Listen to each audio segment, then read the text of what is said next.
Assalamualaikum warahmatullahi wabarakatuh. Terima kasih atas kesempatan yang telah diberikan kepada kelompok kami.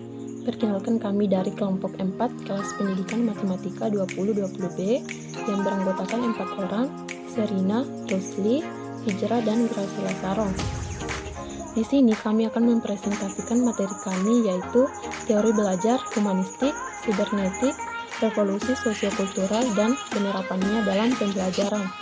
Oke, untuk mengefisienkan waktu, saya sebagai pemateri pertama akan memaparkan materi teori belajar humanistik.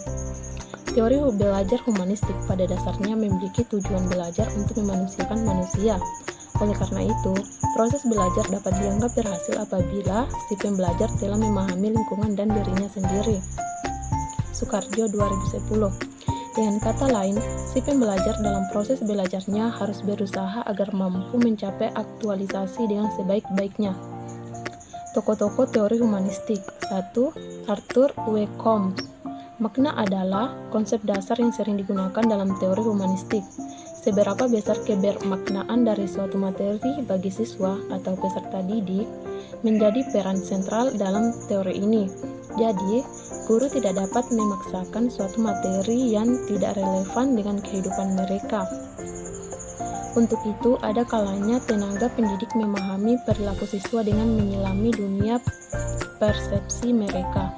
Sukarjo 2010. Combs berpendapat bahwa banyak guru membuat kesalahan dengan berasumsi bahwa siswa mau belajar apabila materi pelajarannya disusun dan disajikan sebagaimana mestinya. Padahal makna yang terkandung dalam materi tersebut tidak menyatu dengan makna yang diharapkan siswa. Combs mengilustrasikan lukisan persepsi diri dan persepsi dunia seorang dengan menggunakan dua lingkaran, besar dan kecil, yang bertitik pada pusat yang sama. 2. Abraham Maslow, teori Maslow. Maslow berpendapat bahwa yang terpenting dalam melihat manusia adalah potensi yang dimilikinya. Humanistik lebih melihat pada sisi perkembangan positif manusia. Kemampuan bertindak positif ini yang disebut sebagai potensi manusia. Para pendidik yang beraliran humanistik biasanya memfokuskan pengajarannya pada pembangunan kemampuan positif ini. Kemampuan positif di sini erat kaitannya dengan pengembangan emosi positif yang terdapat dalam domain efektif. Misalnya, keterampilan membangun dan menjaga hubungan dengan orang lain, mengajarkan kepercayaan, memahami perasaan orang lain, kejujuran, dan sebagainya. Intinya adalah mengajarkan peningkatan kualitas keterampilan interpersonal dalam kehidupan sehari-hari. 3. Carl Rogers. Carl Rogers membedakan dua tipe belajar, yaitu kognitif atau kebermaknaan dan eksperiential atau pengalaman. Guru menghubungkan pengetahuan akademik ke dalam pengetahuan terpakai. Experiential learning menunjuk pada pemenuhan kebutuhan dan keinginan siswa. Kualitas belajar experiential learning mencakup keterlibatan siswa secara personal, berinisiatif, evaluasi oleh siswa sendiri, dan adanya efek membekas pada siswa. Menurut Rogers, yang terpenting dalam proses pembelajaran adalah pentingnya guru memperhatikan prinsip pendidikan dan pembelajaran. Prinsip pendidikan dan pembelajaran yaitu 1. Menjadi manusia berarti memiliki kekuatan yang wajar untuk belajar. Artinya, siswa tidak harus belajar tentang hal-hal yang tidak ada artinya. 2. Siswa akan mempelajari hal-hal yang bermakna bagi dirinya. 3. Pengorganisasian bahan pembelajaran berarti mengorganisasikan bahan dan ide baru sebagai bagian yang bermakna bagi siswa. Materi selanjutnya yaitu prinsip-prinsip teori belajar humanistik. Terdiri dari beberapa poin, yaitu poin pertama, memberi kesempatan pada siswa untuk maju sesuai dengan kemampuan belajarnya. Poin kedua, manusia mempunyai kemampuan belajar secara alami. Yang ketiga, belajar yang signifikan terjadi apabila materi pelajaran yang dirasakan memberi relevansi dengan maksud-maksud sendiri. Poin keempat, belajar yang menyangkut perubahan di dalam persepsi mengenai dirinya. Yang kelima, Adanya potensi negatif yang rendah membuat siswa dapat mampu memperoleh pengalaman belajar bermakna bagi dirinya sendiri. Poin keenam, belajar akan lancar jika siswa dilibatkan dalam proses belajar. Poin ketujuh, belajar yang melibatkan siswa seutuhnya dapat memberikan hasil yang mendalam. Selanjutnya, kepercayaan pada diri siswa ditumbuhkan dengan membiasakan untuk mawas diri. Dan yang terakhir, belajar sosial adalah belajar mengenai proses belajar. Materi selanjutnya yaitu aplikasi atau penerapan belajar humanistik. Aplikasi teori humanistik lebih menunjuk pada roh atau spirit selama proses pembelajaran yang mewarnai metode-metode yang diterapkan.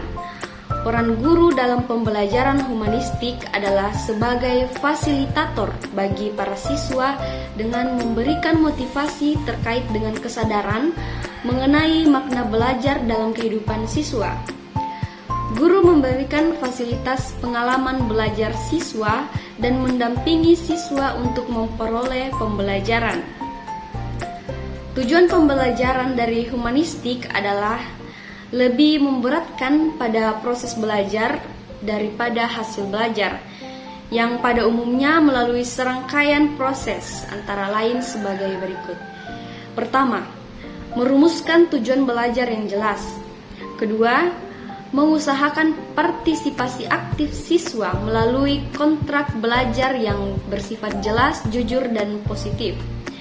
Ketiga, mendorong siswa untuk mengembangkan kesanggupan siswa untuk belajar atas inisiatif sendiri.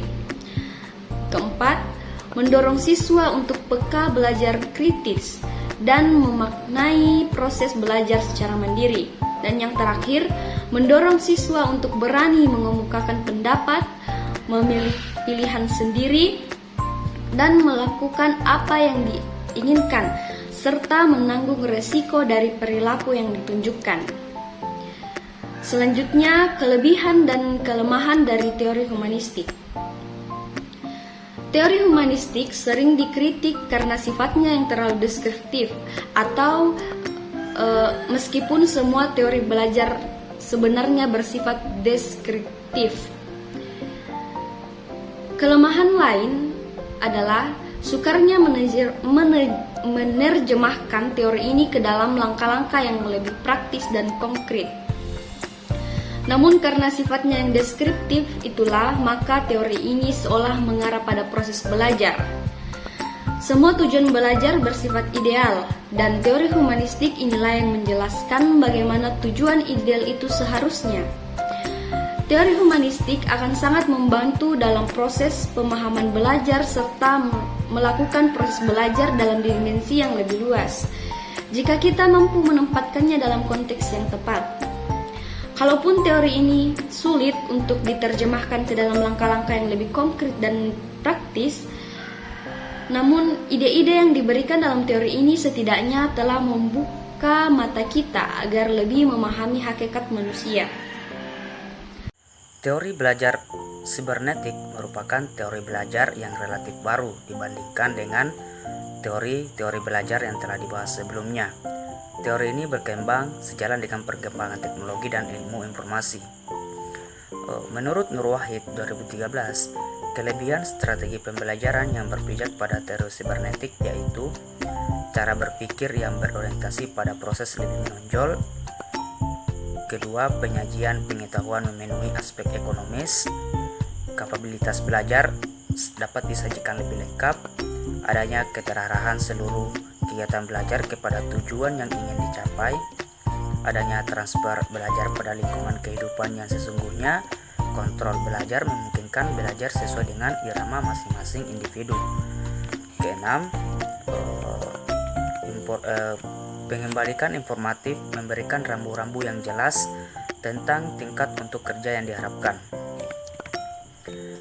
Kelemahan dari teori sibernetik ini adalah terlalu menekankan pada sistem informasi yang dipelajari dan kurang memperhatikan bagaimana proses informasi yang dipelajari. Teori sibernetik dikritik sebab tidak membahas proses belajar langsung, sehingga hal ini menyulitkan penerapannya pada siswa. Kemudian penerapan aplikasi teori sibernetik dalam pembelajaran. Aplikasi teori sibernetik terhadap pembelajaran hendaknya menarik perhatian, memberitahukan tujuan pembelajaran kepada siswa, merangsang kegiatan-kegiatan pada prasyarat belajar, menyajikan bahan perangsang, memberikan bimbingan belajar, mendorong untuk kerja, memberikan balikan informatif, menilai untuk kerja, meningkatkan retensi dan alih belajar, sehingga dalam penyusunan pembelajaran nantinya akan membentuk program yang akan diberikan kepada siswa. Diantaranya adalah menentukan tujuan instruksional, menentukan materi pelajaran, mengkaji sistem informasi yang terkandung dalam materi tersebut. Kemudian menentukan pendekatan belajar yang sesuai dengan sistem informasi atau yang biasa disebut algoritma heuristik. Kemudian menyusun materi pelajaran dalam urutan yang sesuai dengan sistem informasi. Lalu menyanyikan materi dan membimbing siswa belajar kritik. Kemudian belajar dalam pandangan revolusi sosiokultural. Teori belajar kultural merupakan suatu konsepsi yang menempatkan budaya atau kultur menjadi bagian tak terpisahkan dalam proses pembelajaran. Berbeda dengan teori belajar yang muncul lebih dahulu seperti teori belajar disiplin mental, teori belajar behavioristik, kognitif, dan teori belajar humanistik. Uraian mengenai teori belajar revolusi sosiokultural tidak dijabarkan secara eksplisit. Para ahli berpandangan bahwa teori belajar yang telah ada sebelumnya telah mengabaikan aspek bahwa manusia sebagai makhluk individu dan sosial telah terlepas dari lingkungan sosialnya dalam proses belajar yang dialami dan dilakukan. Lingkungan melalui pola interaksinya merupakan setting sekaligus bahan ajar yang mampu membentuk dan merubah perilaku pembelajar. Teori revolusi sosiokultural mengandaikan bahwa siswa hadir dalam pembelajaran yang tidak kosong realitas. Setiap individu pembelajar telah memiliki pengalaman-pengalaman unik dalam pengamatan sosiokulturnya. Ketika ia melihat ada banyak ketimpangan sosial yang terjadi di sekelilingnya, maka ia diharapkan dengan pembelajaran yang terkait itu agar dapat menyelesaikan realitas sosial yang timpang di hadapannya. Menurut Wiani dan Barnawi 2012, perkembangan anak tidak pernah terlepas dari konteks kehidupan sosial dan kultural yang melatar belakanginya. Lingkungan kehidupan sosial dan kultural yang ada di sekitar kita, anak akan memberikan pengaruh pada proses belajar anak dan perubahan potensi sebagai hasil dari proses belajar. Kehidupan sosial kultural yang paling dekat dengan anak adalah lingkungan keluarga, tetangga, dan lembaga sosial, serta lembaga pendidikan lain yang mengasuhnya. Menurut Suciati et al. 2012, terdapat 3 aspek penting dalam teori belajar revolusi sosial kultural, antara lain. Yang pertama adalah pendidikan dan kebudayaan, memiliki keterkaitan yang sangat erat. Yang kedua adalah pendidikan tidak dapat dilepaskan dari kebudayaan dan hanya dapat terlaksana dalam suatu komunitas masyarakat. Terus yang ketiga adalah kehidupan budaya, merupakan suatu proses pemanusiaan di dalam kehidupan berbudaya sehingga terjadi proses perubahan. Adapun beberapa tokoh yang memiliki pandangan berhubungan dengan teori belajar revolusi sosial kultural, yaitu yang pertama adalah Piaget. Piaget menyatakan bahwa anak-anak yang ingin mengetahui dan mengkonstruksi pengetahuan tentang objek di dunia, mereka mengalami dan melakukan tindakan tentang objek yang diketahuinya dan mengkonstruksi objek itu berdasarkan pengalaman mereka. Yang kedua adalah Vygotsky. Vygotsky menekankan pada hakikat sosial kultural yang dari pembelajaran. Vygotsky berpendapat bahwa interaksi sosial, yaitu interaksi individu dengan individu lainnya, merupakan faktor yang terpenting yang mendorong atau memicu perkembangan kognitif seseorang. Vygotsky yakin bahwa Fungsi mental yang lebih tinggi umumnya muncul dalam kerjasama antar siswa. Sebelum fungsi mental yang lebih tinggi umumnya muncul dalam kerjasama antar siswa, sebelum fungsi mental yang lebih tinggi itu ikut terserap. Adapun aplikasi atau penerapan teori belajar sosial kultural, yaitu pada penerapan pembelajaran dengan teori belajar sosial kultural ini diperlukan motivasi agar siswa mampu menerapkan pembelajaran yang sesuai dengan teori belajar menurut Vygotsky. Berikut adalah cara memotivasi siswa. Yang pertama adalah siswa terlibat secara aktif. Terus yang kedua adalah memperhatikan pengetahuan awal siswa.